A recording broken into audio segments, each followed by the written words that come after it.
votre chaîne Ngekokh TV. Ngekokh TV, c'est une chaîne télémédia bilen gëna djégé. Pour vos reportages, des émissions, couverture médiatique, vos publicités, Ngekokh TV indil na len lu bess. Avec une équipe pétrie de talents médiatiques. Ngekokh TV, un autre élan de la médiation sénégalaise. Partagez et abonnez sur votre chaîne Ngekokh TV. Comme ni ñu koy waxee rek asalaamaaleykum mbokki Sénégal asalaamaaleykum mbokki département de Mbour waaye asalaamaaleykum commune bu Ngekokh fii ñu toog nag moom mooy permanence Yewwi Askan bi ñu fekk fi nag le chef de l'opposition bi nga xamante ne moom moo nekk fii Ngekokh di honorable député Malick Gueye di ko féliciter d'abord ak équipe bi nga xam ne ñoom nga àndal ñi nga coaliser ci victoire bi nga xam ne am nañ ko kon ñëw tàllal leen micro rek di leen laaj ndam li ci nan ngeen ko ban stratégie ngeen ko liggéeyee rek ci biir Ngekokh macha allah.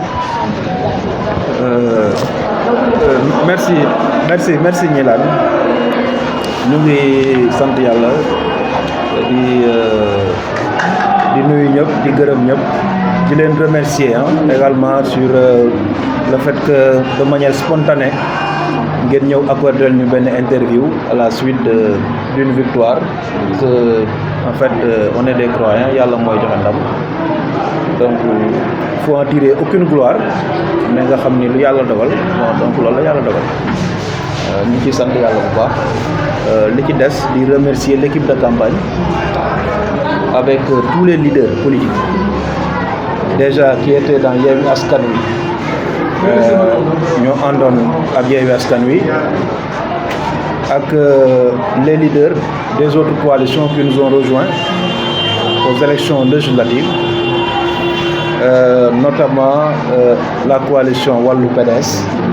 le candidat Idrissa Niang, donc et la coalition Gox Yu Bess, donc avec Modou Tine qui est responsable des jeunes du PDS, Mame Diarra conseil municipal, le PDS de manière au sens large, Ibrahima Diagne, bon, donc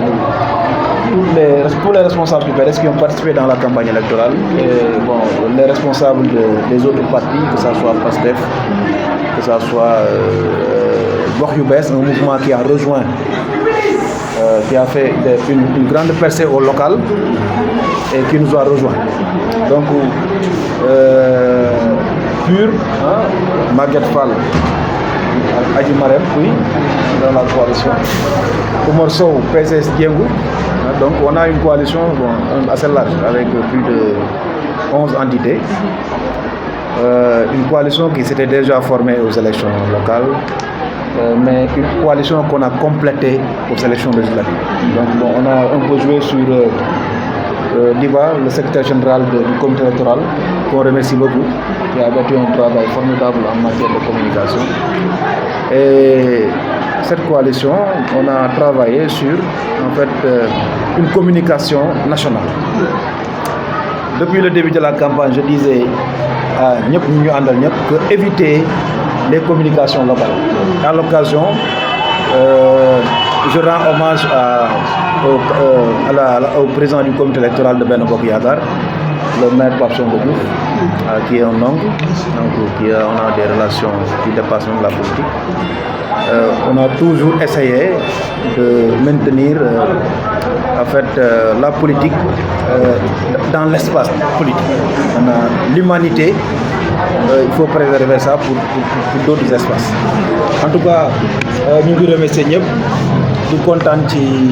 dañu waa Ngekokh wóolu jox ñu un résultat majoritaire depuis un peu moins de 4000 voix au niveau de Ngekokh. Donc dans le département, on attend les dernières tendances, mais je sais que là, si tout le monde fait comme la commune de Ngekokh, non, c'est que xam nga Ngekokh séeréer bon nañ bàyyi Ngekokh séeréer Ngekokh wolof Ngekokh la rek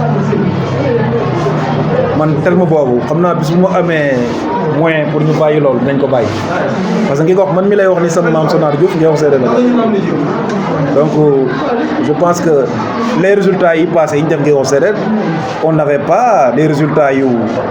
gagné wuñu woon au local mais on avait fait des résultats. Donc la tendance c'est que le maire fu mu defee 180 on fait 110 wala 90 donc ça veut dire que on a des militants partout waaw maintenant nag bon résultat élection yi dafa am loo xamante ni sénégalais yi dañ ko bëgg si les tendances nationales se décident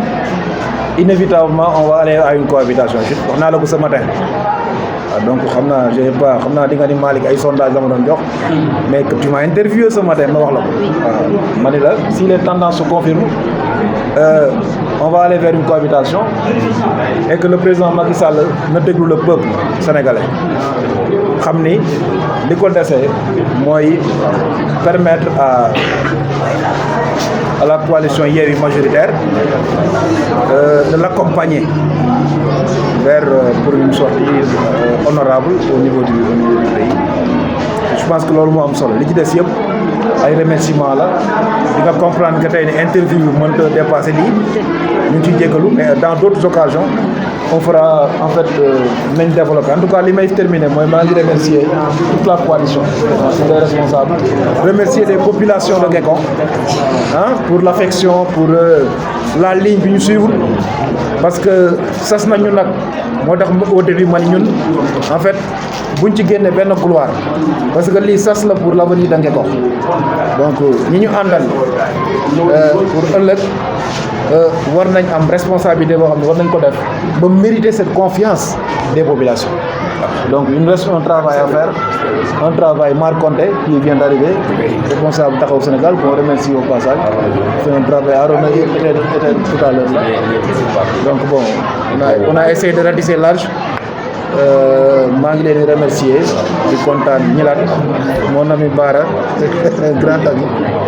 donc qui est un homme vraiment qui a un esprit de dépassement vraiment ça c'est du dépassement on est très sensible à ça maa ngi leen di remercier Kouma Kom Thiawane voilà toutes les femmes qui m'ont accompagné Ami Mour Lamine Dieynaba les jeunes filles donc Soukey Aoba Yoro Willis Maguette